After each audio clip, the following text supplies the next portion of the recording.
आदरणीय अटल जी की स्मृति में आयोजित इस समारोह में मैं कुछ एक पंक्तियां पढ़ता हूं। जब कभी हम अटल जी के बारे में बात करते हैं या किसी भी सफल व्यक्ति के बारे में बात करते हैं तो हमें लगता है कि यह सफलता एक दिन में प्राप्त हो गई होगी।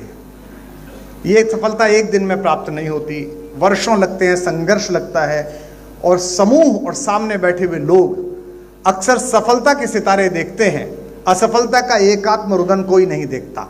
उस एकात्म रुदन से जब सफलता निकलती है तो उसे चकाचौंध भाव से पूरा विश्व देखता है, पूरा प्रदेश देखता है, पूरा भारत देखता है। अटल जी भी उसी सफलता के मानक पर चढ़े और मंच पर जो लोग बैठे उन्होंने भी यही सफलता प्राप्त की। इस कार्यक्रम में एक अनुभव मुझे बार बार ऐसा भी होता है, जब भी भाषण होते हैं, विशेष रूप से भूपेंद्र जी का जब भाषण होता है तो मुझे लगता ही नहीं कि एक कवि सम्मेलन है। मुझे लगता है थोड़ी देर बाद भूपेंद्र जी सदस्यता की पर्ची लेके मेरे पास भी आ जाएंगे। और अरे सो आज बड़ी कृपा की उन्होंने कि आज उन्होंने विस्तार की सारी भूमिकाएं नहीं बताई, उसके लिए मैं उनका आभारी हूं। मैंने सुना कि जगत को जीतने के बाद, मैंने सुना कि महासमर महाभारत में गीता का वाचन करने के बाद, 5 निर्वासित राजकुमारों को विजय दिलाने के बाद, जरासंध और शिशुपाल जैसे राक्षसों के वध की परियोजना को पूर्ण करने के बाद योगेश्वर कृष्ण एक बार ब्रज लौटे थे। उस भावभूमि पर मैं एक गीत विशेष रूप से सुनाता हूं, क्योंकि मंच पर वे सभी लोग बैठे हैं जिन्होंने अपने अपने जीवन के महासमर में कृष्ण की भूमिका निभाई है। यहां बहुत सारे लोग ऐसे हैं जिनके जीवन में और रस था, लेकिन लोक मंगल के इन्होंने रस का त्याग किया।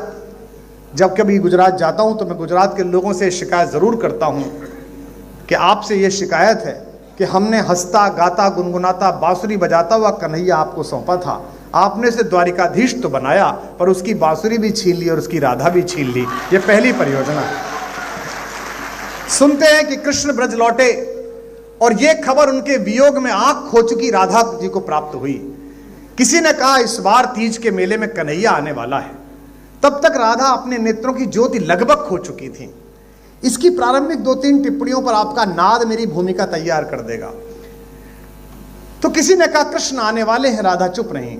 उसके बाद वो समय भी आया जिस दिन कृष्ण आने वाले थे। आज मुख्यमंत्री जी आते, रक्षा मंत्री जी आते तो बाहर तक पता चल जाती है कि एक विशिष्ट अतिथि आए हैं।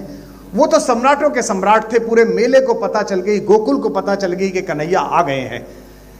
कोई दौड़ती हुई सखी राधा की कुटिया पर गई और कहा राधा कृष्ण आ गया है। राधा चुप रही। फिर राधा की कुटिया का पता ढूंढते हुए स्वयं योगेश्वर कृष्ण वहां तक पहुंचने को उद्यत हुए। आधे रास्ते में फिर एक सखी भागी गई और कहा राधिका तेरा कन्हैया आ गया है।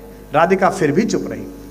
जब कुटिया के द्वार पर अश्रुपूरित नेत्रों से कृष्ण खड़े हुए और उन्होंने म्लान राधा को दीप्ति वाले चेहरे के साथ देखा तो राधा की सबसे प्रिय सखी विशाखा ने राधा के कान में कहा बावरी, जिसके लिए रो रो कर आंखें खोदी वो कन्हैया आ गया है।